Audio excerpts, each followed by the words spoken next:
Bienvenidos a UTN Televisión, el programa de la Universidad Tecnológica Nacional, Facultad Regional Tucumán.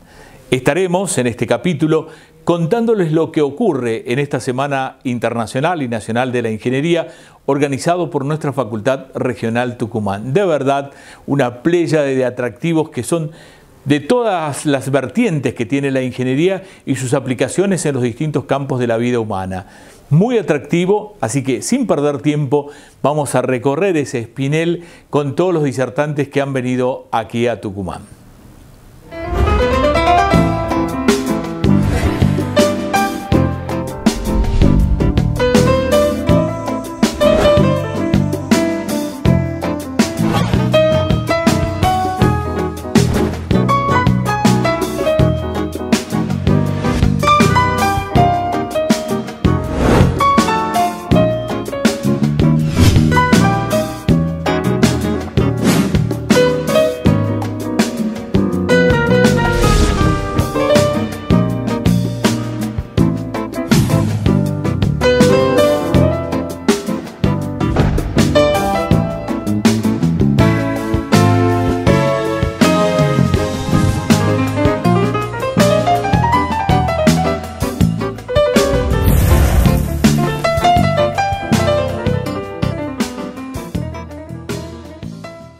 En UTN Televisión conversamos ahora con el profesor Ricardo Taborda, que él viene de la Universidad Nacional de Córdoba, y una de las preocupaciones que ronda su tarea cotidiana es saber hacerse cargo responsable de los prodigios que la tecnología y la evolución en la formación del hombre crean y ponen a disposición de la vida cotidiana, y cuál es el futuro que dentro de esa ecuación tiene el trabajo así como lo conocemos hoy.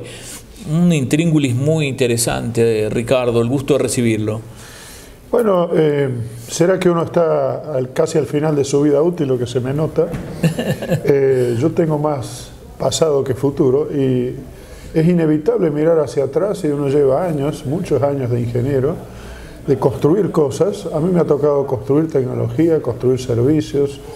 He trabajado en muchos escenarios, lo cual doy gracias a Dios. He trabajado más de 40 países de varios continentes y fundamentalmente, aparte de fabricar tecnología, he fabricado ingenieros. Claro. 30 años en la universidad. Y uno se preocupa de ese producto, de decir, bueno, ¿a dónde va? Más allá de que el ingeniero no tiene problemas en conseguir trabajo y en prosperar, pero las cosas que hacen, ¿son buenas o malas? No en el sentido estricto, uno podría decir, construir cosas para la defensa, armas, es malo desde el vamos, ¿cierto? Pero a veces las cosas se terminan usando de maneras diferentes a las que las pensamos. Pero por otro lado, la pregunta es ¿a quiénes y a cuántos benefician esas cosas que hacemos? Más allá de ese chico, ese muchacho que va a ser feliz haciendo un futuro de alta tecnología. Yo, como le dije antes, uno camina por las calles y puede elegir verlo o no verlo, pero tenemos un país con un gran número de pobres que no encuentran una forma de integrarse a ese tren de la modernidad, como no sea para consumir. Hasta el último pobre en este país quisiera tener un televisor grande para ver el mundial. Pero la pregunta del millón es, como dice un antiguo precepto bíblico, no es cuestión de darle un pez para que coma por un día, sino enseñarle a pescar. Entonces, ¿qué podemos hacer con esta gente para que el trabajo que estamos creando, todas estas inversiones que queremos atraer, las nuevas tecnologías, no sea algo que vemos en la televisión, sino algo que tenga un impacto en la vida de todos los días y de toda la gente? Ahora, la tensión de ante el síntoma, ir con una respuesta que tenga esa categoría de que persista en el tiempo, de que los prepare para solucionar ese conflicto que ahora se suscita, se presenta, como es el caso de la pobreza o no tener para cubrir las necesidades básicas. Hace rato que se perdió y siempre escuchamos como un discurso que edulcora eso y seguimos y siempre son remiendos. Es tan difícil poder poner a disposición todo el bagaje, el caudal que uno se da cuenta que lo tienen las universidades, que lo tienen los hombres de bien de nuestro país, al servicio de que podamos respirar con cierta tranquilidad los que nos preocupamos por esas cosas que elegimos mirar. Que es difícil, no hay duda, pero mi experiencia en resolver problemas, los ingenieros nos pagan para resolver problemas. En una de las conferencias que di aquí me presentaron, el ingeniero es parte de la solución, no de los problemas. Uno, cuando es joven, es, como se dice, fierrero, construye aparatos, cosas, qué lindo que funciona. Correcto. Con los años uno construye organizaciones. A mí me ha tocado, este congreso que se acaba de hacer, se llama Argencon 2018. La gente se olvida que el primero que se hizo, Argencon 2012 lo hice yo, porque nos pareció que había que crear un escenario en el cual se pudieran presentar trabajos de índole la más diversa. Es largo de explicar, pero en este país hay áreas como las comunicaciones o ingeniería que están bien desarrolladas y tienen sus eventos, pero otros no. ¿A dónde va a presentar a alguien algo que tiene en ingeniería oceánica? Y no hay a dónde ir. Claro. ¿Dónde presentamos temas de reciclado de material informático? Un tema bueno, entonces se creó un escenario. Entonces, uno aprende, usted lo dijo en una entrevista reciente, será un empoderamiento. Cada vez que aprendemos a hacer algo nos sentimos capaces de animarnos a intentar otra cosa. Entonces, este asunto, como le dije antes, consiste no en regalar pescado, sino en enseñar a pescar. Ahora, yo no puedo a una persona que veo tirada en la calle, que no cumple sus necesidades básicas insatisfechas, decirle, mira, vení, estudia primaria, secundaria, universidad, son 18 años, y del otro lado de eso, y después te especializás en robótica, y vas a ser un tipo feliz y vas a ganar muy buenos salarios. Y no va a funcionar. Tampoco puedo regalar una computadora y arreglártelas, porque la computadora por sí misma no es la alternativa. Yo creo que hay que empezar por un cambio actitudinal. A mí aprendí que la síntesis de este proceso se llama así.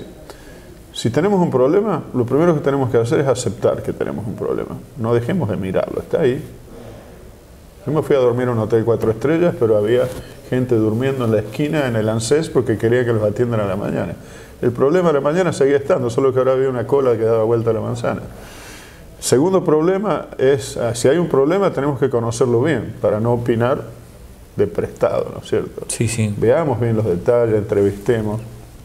Por ejemplo, una pregunta fácil, que hablando con colegas, digo, si yo voy a cualquiera de esa cola y le ofrezco un buen empleo, que tenga que trabajar 8 días, 8 horas, lunes a viernes, el primer año solo con una semana de vacaciones, ¿lo va a tener? ¿Se va a animar a hacer eso? Más allá que dice, no tengo empleo, no tengo empleo. Bueno, es todo una mentalidad de cambio que esa persona aprendió en una especie de ecología social que le resulta más fácil pedir y que algo le van a dar, porque a cambio de eso solo le van a pedir un voto. Y bueno, y se va a perpetuar así. Bueno, eso es algo que tenemos que romper. Ahora eso es un cambio actitudinal. Desde entrevistas como esto a otros medios sirven para que nos demos cuenta que el verdadero objetivo no es que la persona coma, sino que aprenda a producir, para con eso sostenerse y progresar. El valor del conocimiento. Son todas cosas que tenemos que vender. Tenemos que parar el facilismo. Tenemos que mostrar que el mérito vale la pena, que aquel que aprendió y progresó y que los demás digan, caramba, esto es bueno, yo quiero ser como eso.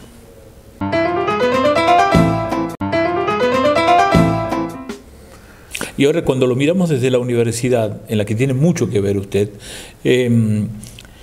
hablar de que aparece un perfil o por lo menos una vertiente nueva en esto que antes eran las ciencias duras, que es la formación de los ingenieros, y que piensan en función de seres humanos, el involucramiento que debiera tener el estudiante que está próximo a graduarse debiera ser más fuerte en cuanto a ponerse en contacto con esas necesidades, que nunca pierdan de vista al prójimo, al ser humano que está alejado de la universidad y que es como muy poco probable que él acceda a esta formación y que acceda a los beneficios, no tan solo del salario, sino de escalar socialmente, de posicionarse en un sitio donde ya no haya tantos sustos.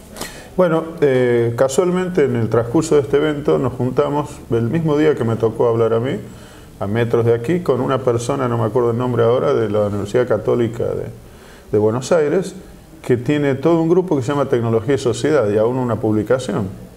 O sea, ¿y cuál era el tema de su conferencia? Bueno, cómo se introducen los contenidos humanísticos en las formaciones de las carreras duras.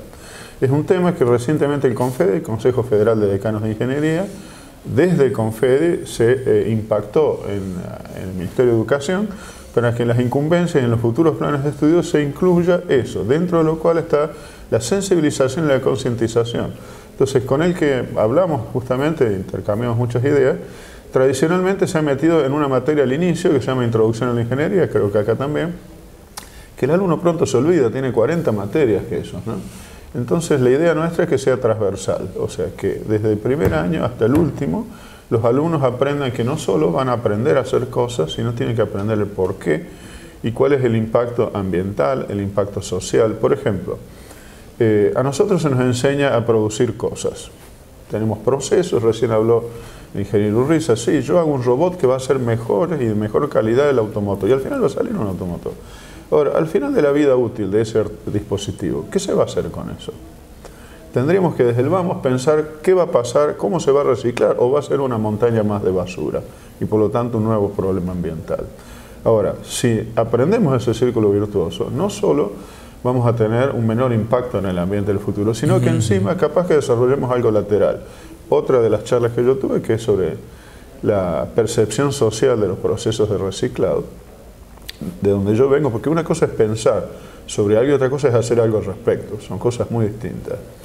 Yo le voy a dar un ejemplo que tiene que ver en línea con esto, que es un proceso de reciclado. Yo creo en el reciclado de todo, Pero para dar el ejemplo, y como por origen soy electrónico, se nos ocurrió trabajar en el reciclado de aparatos que se llaman residuos de aparatos eléctricos y electrónicos. Bueno, hemos procesado algunas toneladas de eso, pero fíjense, uno empieza a trabajar en eso y es muy interesante. Cualquier persona que nos rodea, hice la pregunta en el público, ya ha cambiado de celular 4 o 5 veces y de computadora otro tanto. La obsolescencia hace que esa basura se tire y se tire cada vez más rápido. Si ustedes exploran la basura de Tucumán como de Córdoba, van a descubrir que la fracción que lleva eso no solo es cada vez más grande, sino que crece más rápido que el resto. Claro. Para darles una idea, se estima para la Argentina del orden de 5 kilos de residuos RAE por habitante y por año. Eso, mi amigo, son 5 por 40, son 200.000 toneladas de ese tipo de material por año. El impacto ambiental es grande. Ahora, si yo le digo que podríamos trabajar en esos procesos de reciclado y en primer lugar disminuir la basura, que no sean más 200.000 toneladas, que este año sean 190.000. En segundo lugar, podemos recuperar materiales. En tercer lugar, eso va a generar una actividad que puede llegar a ser hasta una industria de procesos de reciclado. Por ejemplo, acá juntamos las tarjetas de placas electrónicas y lo único que se les ocurrió hacer a los locales es juntar todas las placas y mandarlas a una fundición que está en Bélgica. Entonces el negocio lo hacen ellos. ¿Qué pasa si la fundición lo hacemos nosotros? Yo le voy a dar un dato. Los ingenieros somos esclavos de los números, como los contadores. Bueno, un simple proceso de recuperar las placas electrónicas, de molerlas, fundirlas y extraer el oro de ahí, tiene por tonelada entre 50 a 200 veces más cantidad de oro, de gramos por tonelada, que la mina debajo de la lumbrera. Con una pequeña diferencia. Bajo de la lumbrera produce una fracción de gramo por tonelada de áridos. Entonces, la minería a cielo abierto mueve montañas para hacer un anillo de compromiso. Nosotros, en lugar de producir un pasivo ambiental, podemos reducir una montaña de basura y producir oro. Y producir una industria y dar trabajo. ¿Y quiere que le dé un dato extra? El primer nivel del reciclado es la reutilización. En la informática, gracias a Dios, es muy intercambiable. En general la gente deja de usar la ropa que no anda, sino que compra un modelo mejor. Pero el que quedó atrás funciona. Nosotros hemos probado, es una experiencia de piloto, hemos reciclado cerca de 80 toneladas de material informático. Con alumnos, con voluntarios, gratis. Y hemos donado más de 1000 computadoras. ¿Por qué? Porque aproximadamente entre un 60 y un 70% las podemos volver a armar del volumen. O sea, yo traigo una tonelada y de esto saco 600 kilos de máquinas que andan. Y esas las donamos. ¿Por qué? Porque todo el mundo tiene una computadora, no es tan así. Por ejemplo, el Estado ha metido computadoras en las escuelas. Podemos discutir si anduvieron o no anduvieron. Pero ahí estamos llenos de ONGs. Le hemos regalado a clubes de abuelos, a clubes de barrio, a organizaciones de jubilados o a individuos pobres que no tenían acceso. Ahora, a usted, una persona, vuelvo a la imagen, ¿le vamos a dar un pescado o le vamos a enseñar a pescar? Contar con una computadora significa, en el siglo XXI, el equivalente a aprender a leer y escribir en el siglo XIX. Es la alfabetización informática. Hoy en día no se concibe una persona que no sepa aprender a arrancar una máquina, entrar a internet, escribir un texto, mandar un correo electrónico, un nivel muy pavo. usted, si en vez de ir al amanecer a ver los que están durmiendo en la cola del ANSES, camina por el microcentro, va a ver, antes del horario de comercio, 8:30, gente haciendo colas, jovencitos con una carpetita, su primer empleo. Hoy día, 2018, para entrar al comercio le piden secundaria completa y nociones de computación. Entonces, hoy en día se llama alfabetización digital, la persona que tiene un mínimo de interacción. ¿Cuántas personas vemos que van a cobrar su pensión o su sueldo y van con un niño que le ayude con el cajero? Bueno, tenemos un problema de alfabetización.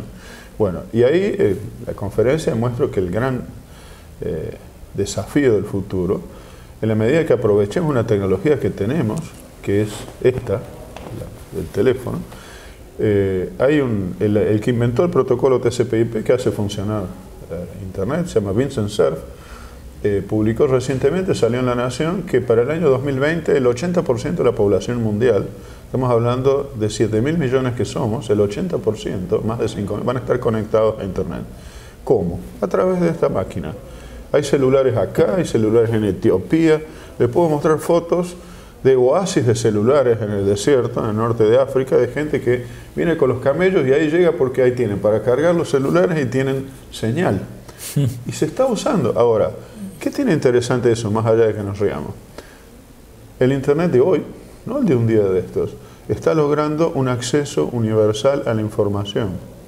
Hoy en día soy clic, puedo acceder a un mail, a whatsappear, pero también puedo acceder a cursos de capacitación online y puedo acceder a producir online.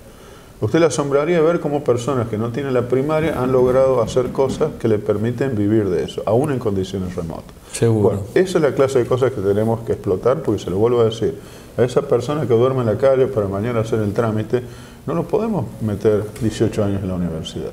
En la universidad hacemos otra cosa, creamos la tecnología y el que hace la tecnología. Pero tenemos que tener una visión de decir, bueno, las cosas que estamos haciendo, ¿las podemos usar para un futuro más equitativo? Ese es el desafío. Bueno, gracias, profe. Un gusto. Discúlpeme si se me va la mano, pero yo le dije, soy peligroso con un micrófono. Gracias, profe. Ricardo Taborda, con nosotros aquí en UTN Televisión, el programa de la Universidad Tecnológica Nacional, Facultad Regional Tucumán. En UTN Televisión, el programa de la Universidad Tecnológica Nacional, Facultad Regional Tucumán, transitando esta Semana Internacional y Nacional de la Ingeniería, tenemos gusto de compartir este espacio con el ingeniero Nicolás Páez. Inge, atractivo total el título de su conferencia. ¿Resultó o no resultó?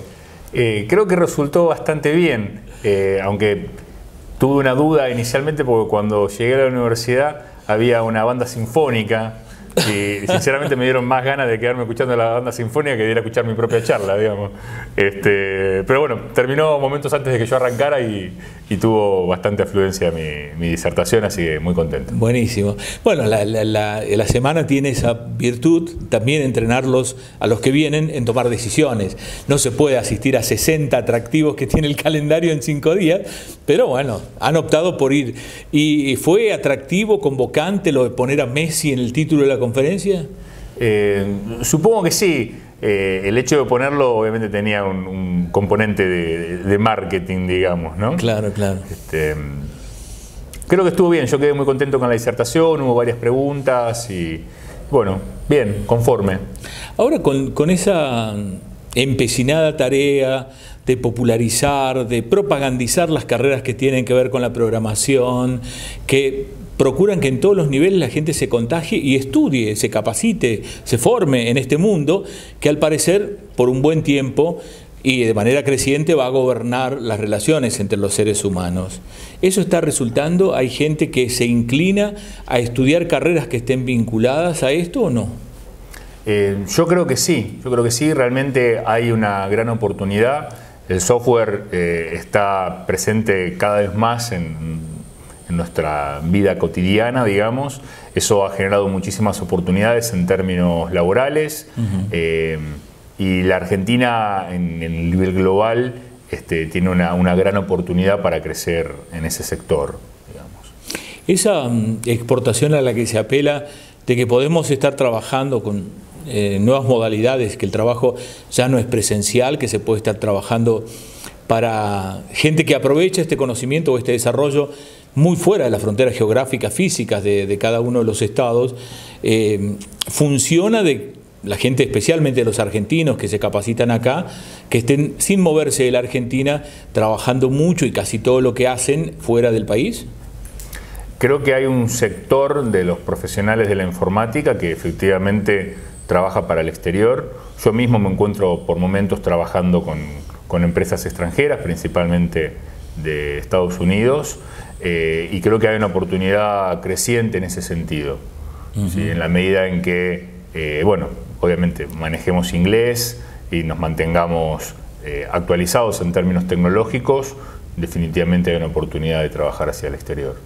El trabajo en equipo o en grupos o en comunidad que cuesta tanto, porque hasta que entendés eso, que primero pensás que te van a pellizcar alguna parte de tu saber que crees que es exclusivo, ¿cómo se ha dado en tu vida? ¿Has tenido que ir progresando en eso de compartir y saber que estás a salvo de que eso te ocurra, de que un accidente de ese tipo te ocurra y que la investigación la continúe otro, o ya no se da eso? Tal vez se dé, yo nunca me he sentido amenazado en ese sentido. Yo trabajo desde hace muchos años tanto en la universidad como en el sector privado. Estoy convencido de que el conocimiento debe ser libre y en ese sentido las cosas que voy aprendiendo y lo que conozco procuro compartirlo, tanto en conferencias como escribiendo artículos en mi blog, artículos en índole científica, he escrito un par de libros incluso, porque estoy convencido de eso y no creo que uno se vea amenazado al compartir conocimiento. Y esta posibilidad que vos pregonas de que se democratice este saber, de que tengamos accesibilidad, que todos puedan de algún modo, usando una palabra que estaba de moda hasta no hace demasiado, empoderar a todos los sectores de la comunidad. ¿Eso es posible? ¿La Argentina favorece esas situaciones? Porque bueno, hay emprendimientos que vos lo notas que se quedaron a mitad de camino. El de las escuelas, por ejemplo, tener todas las máquinas, pero no tener internet para que pueda servirlas. Es como que es cosmético, ¿no? En la mayoría de las escuelas, por lo menos de Tucumán, se ha dado eso, ¿no? No hubo un uso real de la tecnología y una adecuación de la didáctica a esa problemática, ¿no? Creo que el desafío es un desafío importante. Me parece que es importante que como sociedad y como país definamos una intención clara en base a eso. Primero partiendo de la intención de cómo creemos que tiene que ser y después, bueno, obviamente buscar planes que de forma eficiente nos permiten implementar eso. Creo que en la década pasada, por así decirlo, hubo muy buenas intenciones que no todas llegaron a buen puerto en términos de implementación, en términos de los planes, que muchos han quedado inconclusos, que algunos tal vez no estuvieron bien planificados. Pero me parece que más allá de eso, el punto es que tengamos en claro cuál es la intención, cuál es el modelo, tanto en estas cuestiones como en términos más generales, cuál es el modelo de país que queremos. Me parece que como sociedad, como país, todavía no tenemos definido cuál es claramente el modelo de país que queremos y eso le hace muchísimo daño al país, a mi parecer, en términos de que vamos alternando el modelo de país. Viene un gobierno con un modelo, hace una cosa, viene otro gobierno con un modelo diferente, deshace lo que hizo el anterior y así seguimos oscilando porque no nos ponemos de acuerdo en las cuestiones básicas o fundamentales. Después, obviamente, podrá haber planes mejor o peor ejecutados, pero si seguimos sin ponernos de acuerdo en las cuestiones de base, va a ser imposible que logremos un buen progreso. Aprovechando tu condición de docente, el modo en que el nivel medio, la educación secundaria, los deposita a los chicos en la universidad, ¿cómo lo ves? Definitivamente creo que hay que trabajar en eso. Creo que hay un salto muy grande entre lo que es el nivel secundario y el nivel universitario. Y personalmente creo que ese salto se nota muchísimo más en las carreras técnicas o las carreras de ciencias duras, digamos, ¿no? Me parece que en las carreras más orientadas a términos o a contenidos sociales, ese salto es menor. ¿Sí? Bueno, te agradezco, Inge. Felizmente anduvo muy bien en Tucumán tu conferencia, ¿eh? Bueno, me alegro y agradezco la oportunidad de haber compartido un poco. Bueno, el ingeniero Nicolás Páez con nosotros. Él también participó de la Semana Internacional y Nacional de la Ingeniería, organizado por la UTN, Facultad Regional Tucumán. Y hasta aquí llegamos en UTN Televisión, el programa de la Universidad Tecnológica Nacional Facultad Regional Tucumán, que nos hemos ocupado de este primer capítulo o aproximación a la Semana Internacional y Nacional de la Ingeniería que organiza nuestra facultad. En 7 días estaremos de vuelta aquí en Canal 8 alrededor de las 11 de la mañana de su domingo. Muchas gracias.